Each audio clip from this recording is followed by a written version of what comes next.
अवधूत चिंतन श्री गुरुदेव दत्त श्री स्वामी समर्थ महाराज की जय। तर आज आपला 6वा दिवस पारायणाचा। पारायणासाठी सकाळी उठून मी रांगोळ्या वगैरे काढून सगळं आवरून घेतलं आणि मग मी नैवेद्य करायला घेतलं। तर आज बघूया ताकातली माठाची भाजी। तर यासाठी मी इथे स्वच्छ माठ निवडून घेतलाय आणि तो असा रँडमली चिरून घेतला, जास्त बारीक बिरीक नाही केला।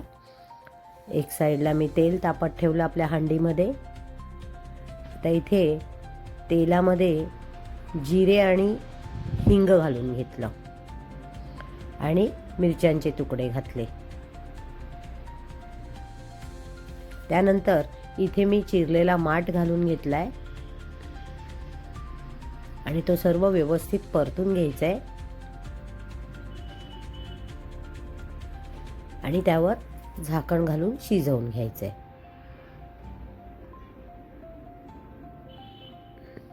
इथे मी थोडीशी हळद आधी घातली वरती, म्हणजे मग रंग चांगला येईल।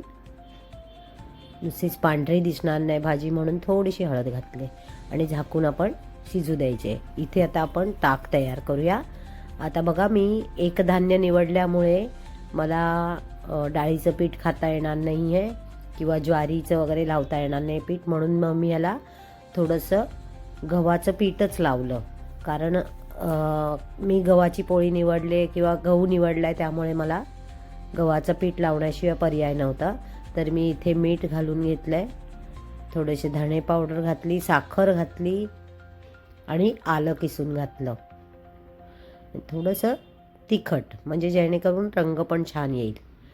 तर इथे आपण आलं, मीठ, साखर, धणे पावडर आणि तिखट, गव्हाचं पीठ हे सर्व लावून मी एकजीव करून घेतलं। आणि इथे तोपर्यंत आपली भाजी बऱ्यापैकी शिजली आहे।